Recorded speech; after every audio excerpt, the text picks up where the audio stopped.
So the paper has, the title is Citation Effects of Open Access and versus Closed Access. And yeah, you can read it here. There are no changes really. In different publication cultures, that was on back.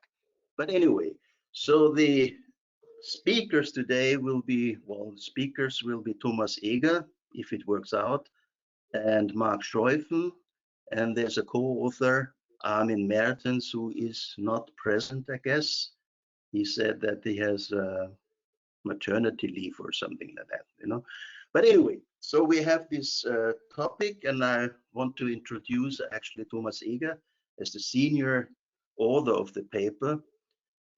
Thomas came to Hamburg as professor in the law department, but he's an economist in 2001, and he's a major player, so to say, in the department with respect to law and economics. Hamburg is a stronghold for law and economics, excellent hub, so to say, in Europe and maybe in the world. And Thomas was very operational to build up this and continue the story, which already started maybe 30 years ago. But anyway, so Thomas was teaching or supporting the European Master of Law in Economics, and at some time there's a program in Hamburg, a master's program, and at some time he was also director of this program. And then there's a PhD program in law and economics, and Thomas was several years a speaker of this program. So there is a master and a PhD program in law and economics, and this is of course some, very important stronghold. Thomas is well known all over the world, and he was visiting in many places like, let's say, Mumbai, Bangalore. He was visiting professor there. He was in Tel Aviv teaching. He was teaching in Haifa. He was teaching in Cairo. Yeah, and Beijing, of course, you know. So maybe this or and several other places. I don't remember. We met, you know, and for a coffee, and then he told me he's coming just back. It's just coming back, you know, from Cairo and so on, you know. Now Thomas is retired now, I think since about 6-7 years, but he's still very, very busy teaching around the world and writing, doing research, and is very productive. So then the co-author who is present is Marc Scheufen. He is with the German Economic Institute. Germany is different. German Economic Institute, which is in fact a private organization. It sounds very state-oriented and so on, but it's a private organization, a private institute with about 80 researchers and technical personnel in Cologne. And this is part of his research affiliation, and the other one is with the Ruhr-University in Bochum. So he's sharing this too. Now, Marc Scheufen is also in law and economics, and in fact, he did his PhD in Hamburg in this PhD program of Hamburg in 2014. And I think I remember him because I was also teaching there now and then, or sneaking in for meetings and discussing the future of the program. Armin Mertens is with the German Economic Institute, and he is the data scientist, so to say, of this paper which they present today. So it's economics of open access story. I should not forget that there's a book by Eger and Scheufen, and it's called The Economics of Open Access on the Future of Academic Publishing.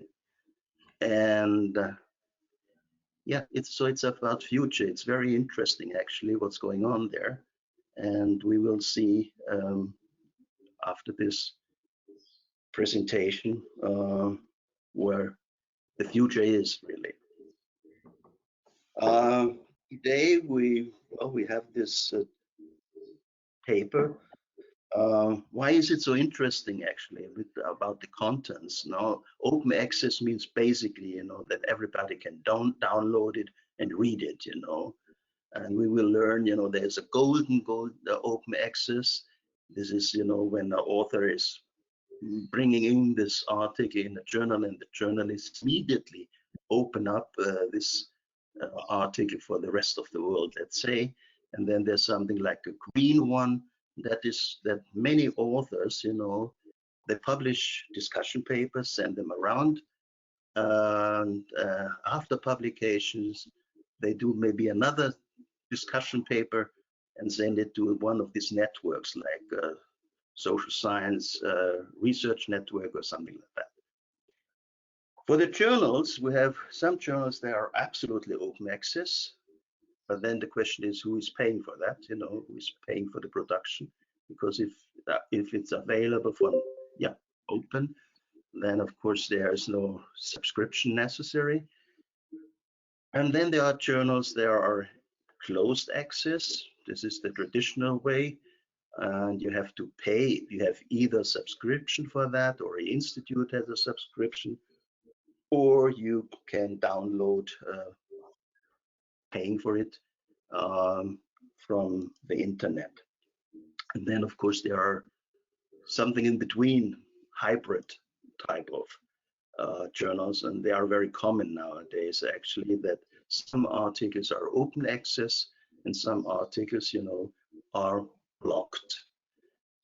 This is, for instance, this journal Homo economicus, where I am editor-in-chief, and I was surprised when I looked at it yesterday that some articles I cannot really get, although I was responsible for getting them published, but there's a lot of open access already there too. So why is it so interesting? Yeah, the question is then the citation impact, and that is my last comment. The citation effects are, this is the ranking of the journals. The more citation, you would say, simply said, the higher is the ranking of the journal. This maybe it's trivial, but there are a lot of problems. There's the so-called impact factor, and for a journal you have to apply to get this impact factor, and there's a very cumbersome procedure, for instance. Then citations are also important for the ranking of departments and universities, because money is very often distributed according to citations. And the third is, that scholars, researchers are evaluated with respect to citations. So it's a very valuable question, whether the open access has an impact on citations and what the impact is and how this develops. And this is actually what we listen to now. Huh? Thank you, Manfred, for this kind presentation. I'm sorry to be acting as the invisible man, but I'm not so beautiful. It is more important that you can read the slides. And I should mention that we submitted this paper to a special issue of the managerial and decision economics, which we, Marc and I, will edit this year on the future of academic publishing. And so we have already collected some excellent authors, and we hope to be accepted also for this special issue. Oh my God, now I have to look. Yeah, okay. What is our research question? Will the number of citations to open access articles be systematically larger than citations to comparable non-OA articles? That's, of course, a crucial question, because as a scholar, at least in natural sciences and economics and so on, you are dependent on being cited as much as possible. And so the question is whether or not open access will contribute to the number of citations. We distinguish between gold OA, gold open access, that are journals where the articles are made open access. Either they are pure open access journals, so all articles are open access, or there is an increasing number of so-called hybrid open access journals. That means the author can decide whether to pay an author fee and to make the article open access, or to not pay a fee, and then the reader has to pay for reading this article. Let's have a brief review of the previous literature. There are many early studies starting around in the early 2000s on whether there is an open access citation advantage. And the early studies calculated advantage of up to 580%, so a huge advantage. But the problem is that confounding variables were neglected. And so these were critical. So more recent studies conduct regression analysis with OA status and a number of control variables as explanatory variables, such as, for example, the number of authors, self-citations, quality selection bias, early or late view bias, citation windows, secular trends in citations, and so on and so forth. And then the result of all these more recent studies was that open access citation advantage is much smaller than in the early studies. I give you some a short summary of the previous literature. They are different regarding the control variables and the objects of comparison. For example, there's one study by Eisenbach from 2006 or Gollet-Mester from 2011. They compared OA and non-OA articles in hybrid OA journals.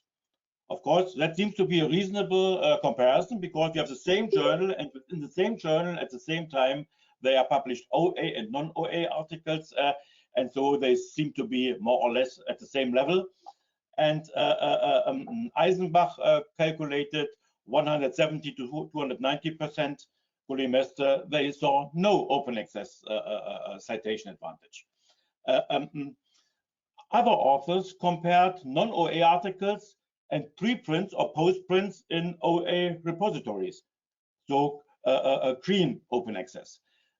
For example, Mood in 2007 calculated an advantage of between 7 and 29%, and Gagouye et al. In 2010 calculated different advantages varying with discipline, and they also checked whether or not the mandates, open access mandates matter, but there was no impact of mandates, because some sponsors, for example, some universities, they require their authors to publish their papers open access. And Ottaviani in 2016 calculated an advantage of 20%. Another group of studies compared commercial online availability versus open access. And so Evans Schreimer in 2009 had an advantage of 8%, McCabe-Snyder in two studies between 8 and 10%, one on biology, the other on economics.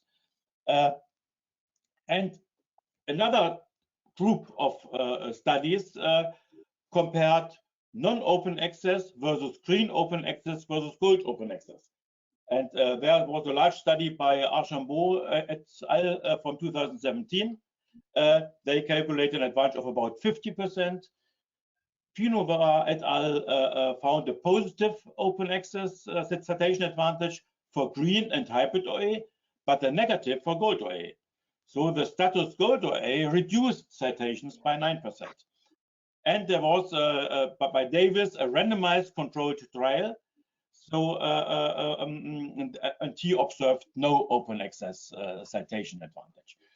So the picture is multifold, and the question is what could be the reasons for this. Basically, we checked articles published in the Web of Science between 2000 and 2019, and combined this information with some other data.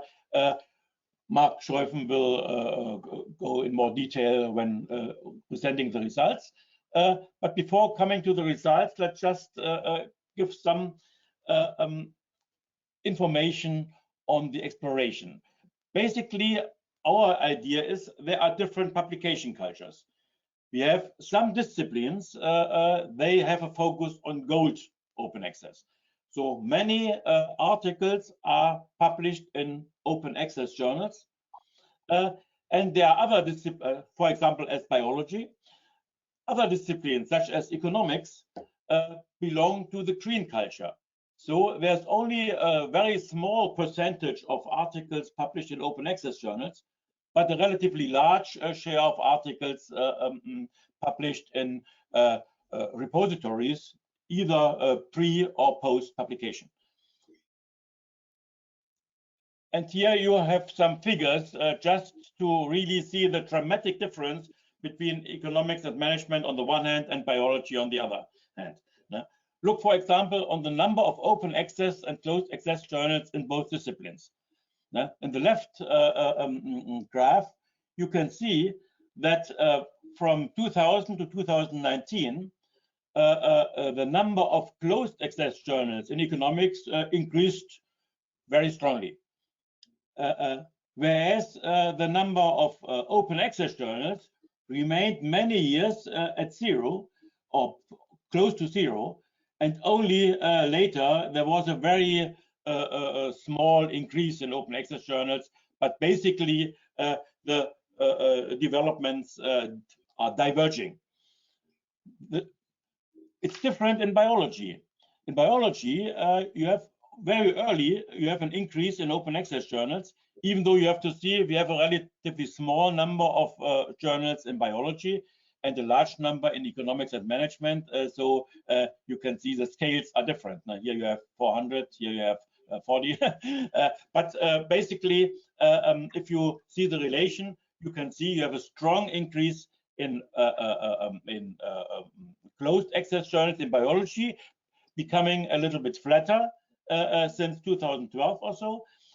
And you have a permanent increase in open access journals in biology, so that you have a convergence in this discipline. So it's really different.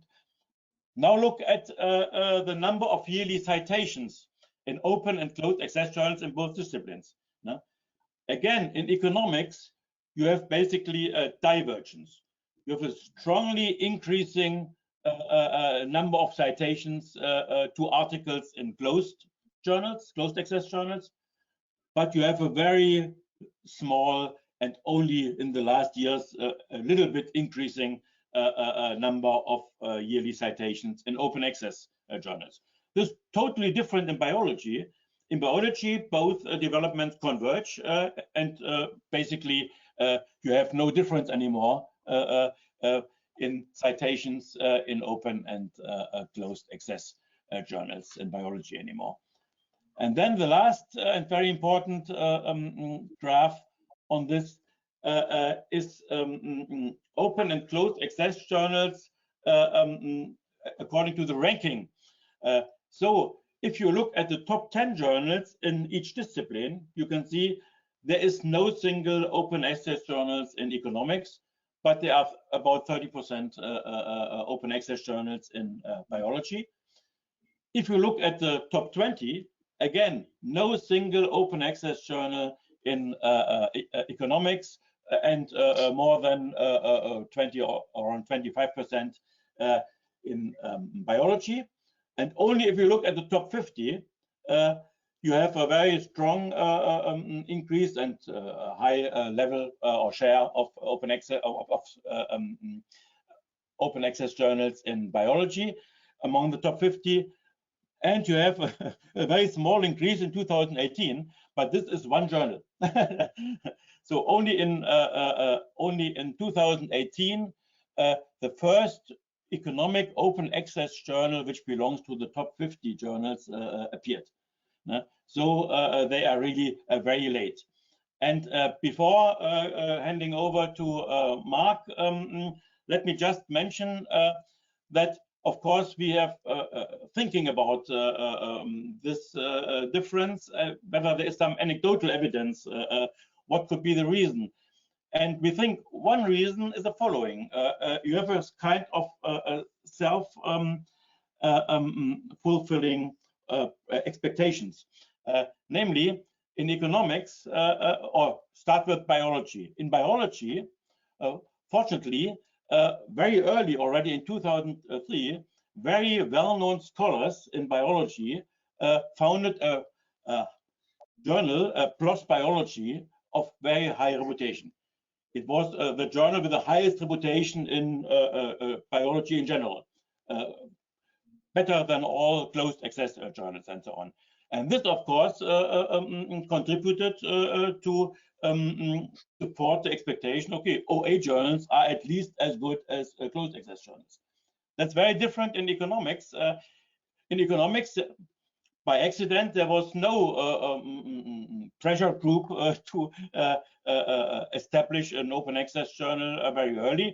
A few open access journals of low reputation appeared. But then in 2010, maybe you have heard about the Beale's list of predatory journals. There was a man called Beale.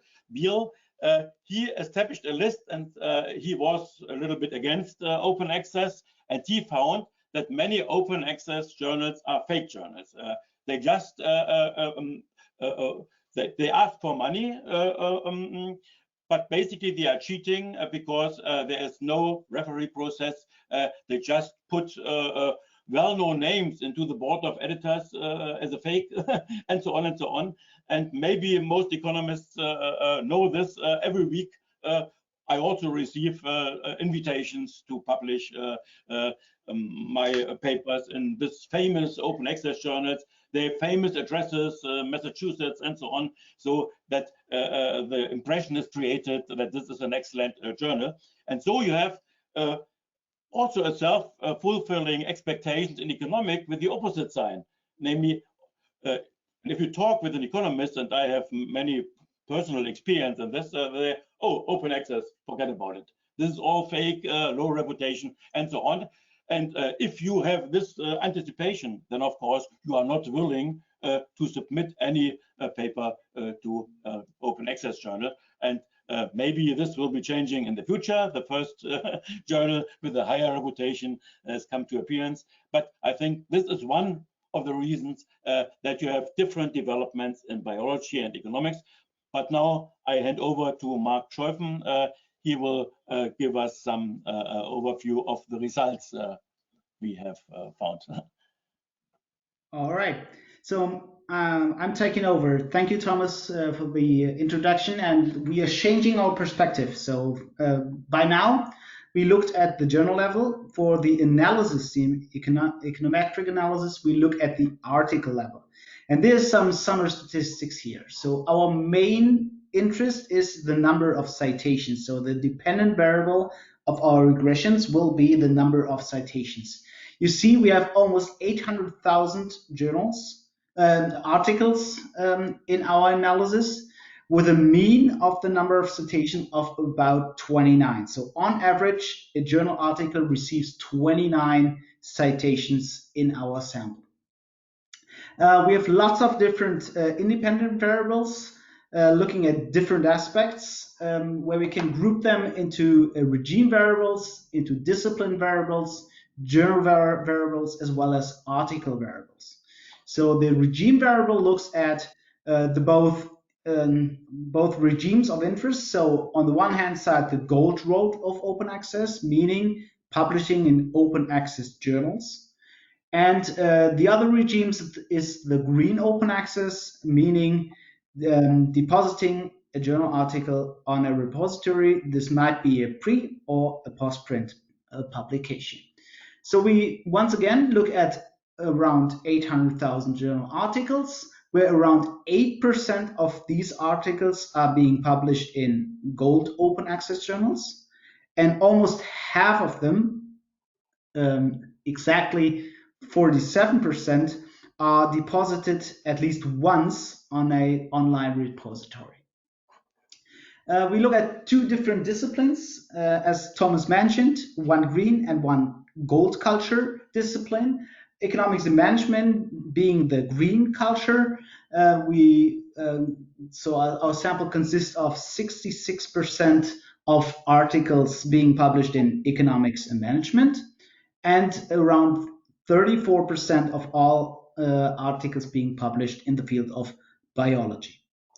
We have different journal characteristics that we can look at, especially with respect to the reputation. So what we do is we look at the so-called journal impact factor. That's what the abbreviation JIF stands for, so journal impact factor. And we categorize them broadly. So looking at, for example, the bottom 25 or the top 25, where we can see that around 21% of our articles in the sample are being published in top 25% journals, while 26% are being published in the bottom 25. So with respect to the regressions at later, this will be our variable that we compare to, so the bottom 25 journals. And last but not least, we also have different article characteristics, looking, for example, at the institution score or the score of the author, looking at the number of authors, number of references, and the publication year, which is especially interesting with respect to the age of a journal. So let's have a look at the empirical analysis. What we apply is a so-called Poisson maximum likelihood model. This has one reason, especially with respect to citations. We observe that there are lots of articles that are never cited at all, so lots of zeros in our sample, and we have some articles that are published once or twice, and only very, very few articles that are published 10, 20 times, or sometimes also 1,000 times. So let's have a look at our main model. Our main model consists of three different specifications. Once again, we have to hold in mind what is our dependent variable. We look at what is the effect on citation count. So we look at the number of citations with respect to the dependent variables, and we have three different specifications that we look at. The first model looks at the base model, including some independent variables, and with respect to going from 1 to specification number 2, we add a interaction term. So the interaction of gold open access publishing with respect to the field of study. And last but not least, going from 2 to 3, we do not only look at the interaction, including also quarter fixed effects, but we also include quarter discipline fixed effects. And this has an important implication because while we control for quarter fixed effects only in models 1 and 2, we can also look at different trends over time in different fields, so in biology versus economics, once we include the quarter discipline fixed effects. So looking at model number 1, we observe that the gold open access variable has an impact of 0.292. So these are marginal effects. So that means publishing in an open access journals increases citations by, in our plain model, by 29.2%. The numbers in brackets refer to the 90% confidence interval. So this ranges from 27% to 30.4% with respect to the effect on citations. With respect to green open access, we see that the effect is even larger. So meaning depositing an article on an online platform, pre or post print, increases the number of citations by 83.3%. So these are the two main regime effects that we want to look at. our main specification or our preferred specification is model number 3, since, as I already mentioned, since we not only control for time effects, but we also can control for time effects with respect to different disciplines. So discipline-specific trends. So and here we observe that the number of citations increases once we have gold open access by 18.3%.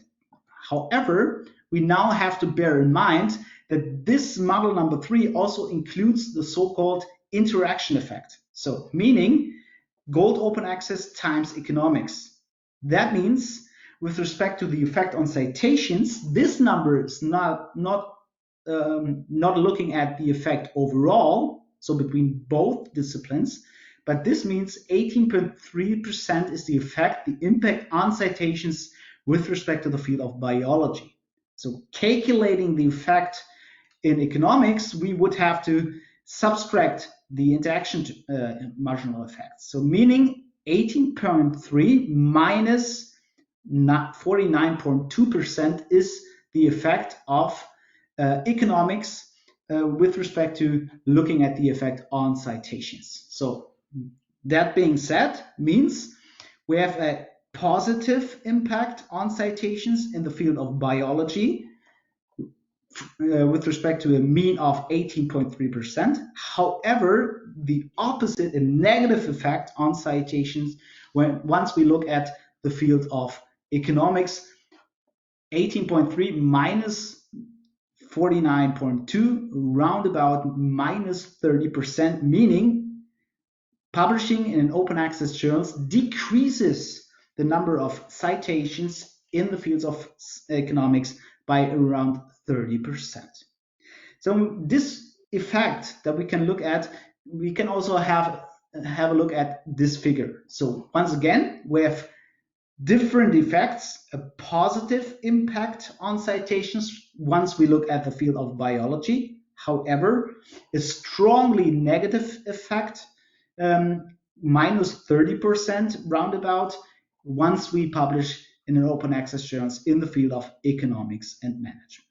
So this is our main finding. To sum up, means with respect to gold open access, we have a positive citation effect, but this differs considerably between disciplines. We have a positive effect in the field of economics and management. However, a negative effect once we look at journals or articles being published in the field of economics and management. With respect to green open access, we find a positive effect for both disciplines, biology and in economics. And other aspects that we can look at are journal reputation is very important. Once again, we look at it right here, being at the bottom, 50 journals increases citations by around 62% or 60%. But once we publish an article in the top 25% of journals, this increases citation by more than 200%. Of course, this is not our only model, but we also run different robustness checks. Only want to give you a hint on what we control for or what kind of robustness checks we do. We do have an appendix, so if you're interested in the respective different robustness checks, we can have a look at it in the appendix once the discussion has started. So what we do in the robustness checks is we apply a different model, so the so-called hurdle model. The reason for applying a hurdle model is that the hurdle model is much more flexible with respect to what we do. So especially since you have to account for the fact that there are several journals or several articles that have never been cited by a single journal. So meaning there's lots of zeros in there, and the hurdle model is able to account for this much more convenient as the maximum likelihood model can do. There are also other variables that we account for. For example, we look at the fame of an author, not only looking at the mean of the fame, but also looking at the maximum or the fame of the first author being a variable that is important. We also apply our methodology to different reputation measurements. So the journal impact factor is, of course, not the only measurement to account for quality of articles, but we also can look at the eigenfactor, for example, or the immediacy index, or the 5-year impact factor. However, with respect to all reputation measurements, we observe that the effect on citations remains robust. We also look at age, so meaning the number of days a publication is ago, so meaning looking at the variable. And this is a very, very interesting insight. Once we look at the age, we observe that economics is actually increasing in the late years. So meaning that the pace of economics with respect to the effect on citations is stronger in the last years. So this picture that we observe, that we have a positive effect in biology and a negative effect in economics, may not be for forever. So there's slowly catching up.